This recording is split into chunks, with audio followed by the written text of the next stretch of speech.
नाज़रीन किराम, जिस रात रसूल अल्लाह आक़ाए दो जहां मोहम्मद मुस्तफ़ा सल्लल्लाहु अलैहि वसल्लम ने हज़रत अबू बकर सिद्दीक़ रज़ी अल्लाह ताला अन्हु के हमरा मक्का मुकर्रमा से मदीना मुनव्वरा हिजरत फरमाई, वो रात आप सब जानते हैं बड़ी ख़तरनाक रात थी। हिजरत के दौरान गारे सौर में क़याम बेशुमार अंदेशों और ख़दशात से भरपूर था। हर वक्त यही धड़का लगा हुआ था कि अगर दुश्मन को उस ठिकाने का पता चल गया तो क्या होगा। मुशरिकीन मक्का गारे सौर के इर्द गिर्द ही मौजूद थे और भूखे गिद्धों की तरह वहां पर मंडला रहे थे। हर तरफ तारीकी थी, उस लम्हे में सन्नाटे का राज था, बहुत ज्यादा खामोशी थी, इतनी कि रसूलुल्लाह सल्लल्लाहु अलैहि वसल्लम और हजरत अबू बकर सिद्दीक रज़ी अल्लाह ताला अन्हु एक दूसरे की सांसों की आवाज भी बाआसानी सुन सकते थे।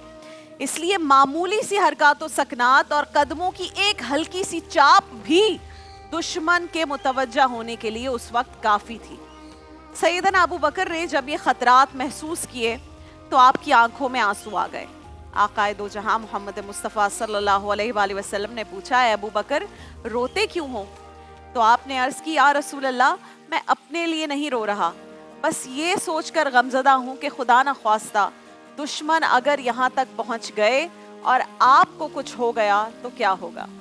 अब रसूल अल्लाह जो फरमा रहे हैं उस पर गौर कीजिएगा। रसूल अल्लाह कहते हैं, अबू बकर गम ना कर, उन दो के बारे में तुम्हारा क्या ख्याल है, उन दो के बारे में जिनके साथ तीसरा अल्लाह हो। जिस वक्त अल्लाह के रसूल हजरत अबू बकर को ये तसल्ली दे रहे थे, ऐन उसी लम्हे उसी मोमेंट पर एक मकड़ी ने गार के मुंह पर जाल बुनना शुरू कर दिया और गार के दहाने पर एक कबूतरी ने घोंसला बनाना शुरू कर दिया और अंडे दिए। थोड़ी देर गुजरी थी कि मुशरिकीन वहां पर पहुंच गए। उनकी तलवारें बेनियाम करने की आवाजें फजा में गूंज उठी और उनके सरदार की फिर आवाज सुनाई दी कि नहीं नहीं, यहाँ किसी की मौजूदगी के कोई आसार नहीं है, क्योंकि अगर कोई गार में दाखिल होता तो मकड़ी का जाल और कबूतर के अंडे यहाँ सही सलामत ना होते। ये कहकर वो वहां से वापस मुड़ गए। नाज़रीन कराम, किस तरह एक बारीक रेशों से बने हुए मकड़ी के एक छोटे से जाल और कबूतर के कुछ अंडों की बदौलत इतनी अजीम हस्तियों की जान अल्लाह ताला ने बचाई।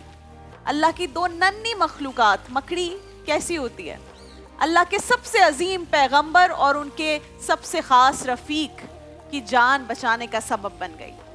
गारे सौर में 3 दिन और 3 रातें गुजारने के बाद ये दोनों अजीम हस्तियां बहिफाजत मदीना पहुंच गईं